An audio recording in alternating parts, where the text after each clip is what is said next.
Alors, toujours pour parler de cette conférence à distance qu'a organisée Israël récemment pour préparer ce qui sera l'après-Corona, eh bien, on va prendre la direction du Togo, ce pays d'Afrique de l'Ouest que vous voyez s'afficher sur la carte et dont la capitale est Lomé. Rapidement également la fiche d'identité de ce pays, donc le Togo, dont vous voyez les couleurs, un peu plus de 7 800 000 habitants, des ressources principales qui sont le pétrole et les phosphates. Et vous le voyez donc, trois religions principales, l'animisme, le catholicisme et l'islam dans ce pays. On est avec, et on est avec beaucoup de plaisir d'ailleurs, le ministre des Affaires étrangères du Togo, Robert Dussé, qui est avec nous depuis Lomé. Bonsoir à vous, merci d'être avec nous. Vous avez donc participé à ce forum à distance pour préparer l'après-Corona. Quelle est la situation justement aujourd'hui, monsieur le ministre du Togo, pour ce qui est du Corona? Quelle est la situation chez vous?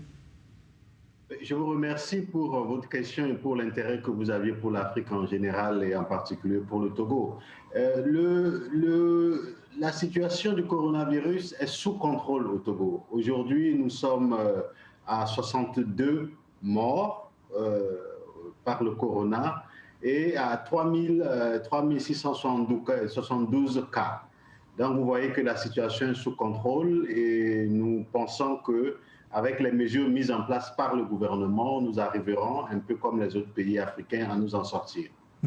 L'arrivée d'un vaccin, justement, est-ce que c'est une priorité compte tenu du fait que, vous le disiez, finalement le coronavirus est assez contenu dans votre pays? Est-ce qu'il y a un intérêt pour les pays d'Afrique à vacciner leur population? Non, il y a un intérêt parce que c'est d'abord un intérêt pour toutes les populations du monde et particulièrement les populations africaines et togolaises, bien sûr.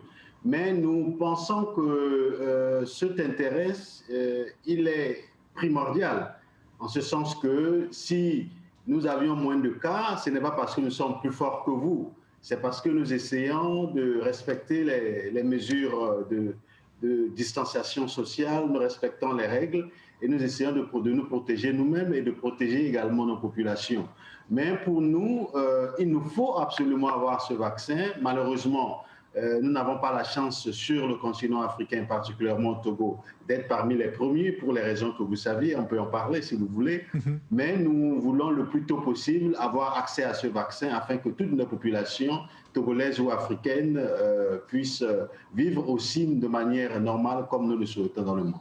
Alors justement, parlons-en, parce que l'OMS a dit que tous les pays devraient avoir accès rapidement à ce fameux vaccin.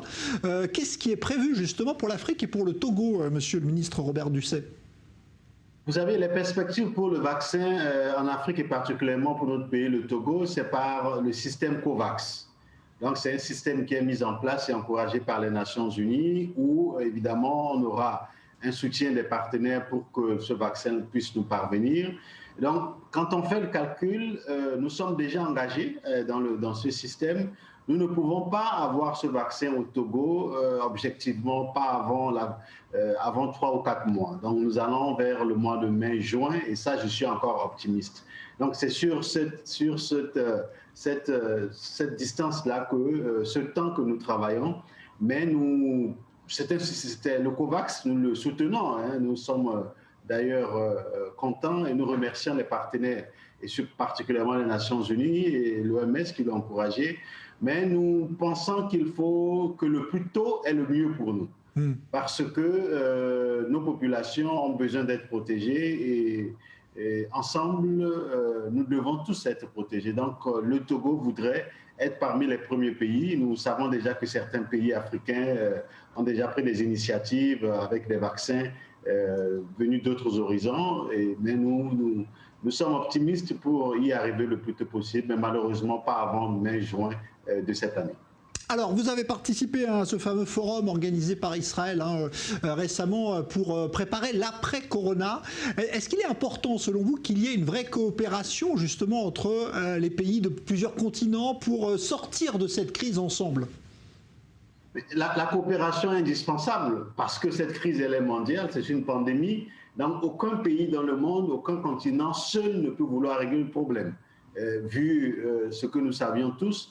Donc, cette coopération est indispensable. C'est d'ailleurs pour cette raison que nous avions pris part au forum que nos partenaires à Jérusalem organisé parce que quand on voit aujourd'hui la situation dans laquelle se trouvent certains pays, dont par exemple Israël, et comment cette crise est en train d'être réglée, le nombre de personnes aujourd'hui vaccinées en Israël, nous disons que vous êtes nettement en avance, plus que beaucoup de pays européens, américains, et en Afrique, n'en parlons pas.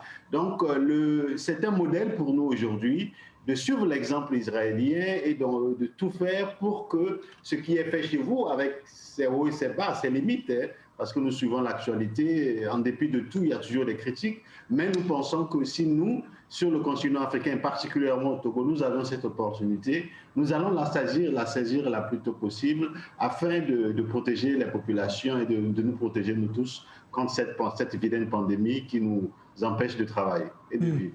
Alors il y a des relations qui sont déjà évidemment très fortes entre Israël et le Togo. En termes de coopération, qu'est-ce que vous attendez justement d'Israël peut-être dans l'avenir proche en termes de coopération justement ? Vous saviez que nous avions une très forte coopération économique avec Israël. Vous aviez surtout d'abord les premiers accords de coopération entre l'État d'Israël et le Togo ont été signés dès après l'indépendance du Togo en 1961. Nous avions signé au total presque une dizaine d'accords, 7 accords. Mais pour le moment, les 2 accords qui sont beaucoup plus en vue et ceux sur lesquels nous profitons pour remercier Machav, c'est surtout dans le domaine agricole et le domaine de l'enseignement. Nous avions dans le domaine agricole, l'année passée 2019-2020, à peu près une trentaine exactement de jeunes Togolaises et de jeunes Togolais qui sont formés en Israël. Et grâce à la coopération avec l'État d'Israël, et particulièrement avec Machav, nous profitons pour féliciter son ancien directeur et sa directrice aujourd'hui. Nous avions aussi une coopération très forte dans le domaine de la santé. Machav, par le biais de Machav, nous avions installé à 150 km de Lomé, dans la ville exactement d'Atakpamé, le nom de la ville c'est Atakpamé, un centre de traumatologie moderne pour le Togo et puis pour la région. Et ça, c'est des faits réels de la coopération entre l'État d'Israël et l'État togolais.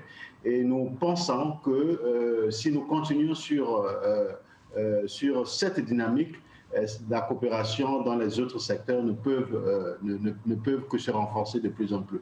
Donc, dans le domaine de la santé et dans le domaine agricole, nous sommes très, très satisfaits de cette coopération. Et évidemment, il y a certains secteurs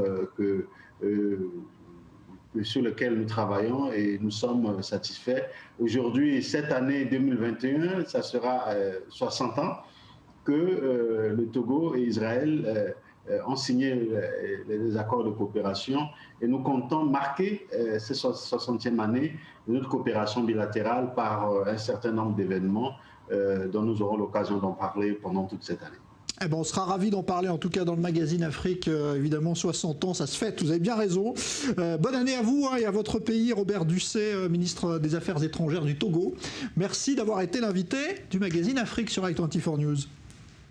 Merci à vous et je vous invite à Lomé, la plus belle ville d'Afrique occidentale. Merci. Avec plaisir.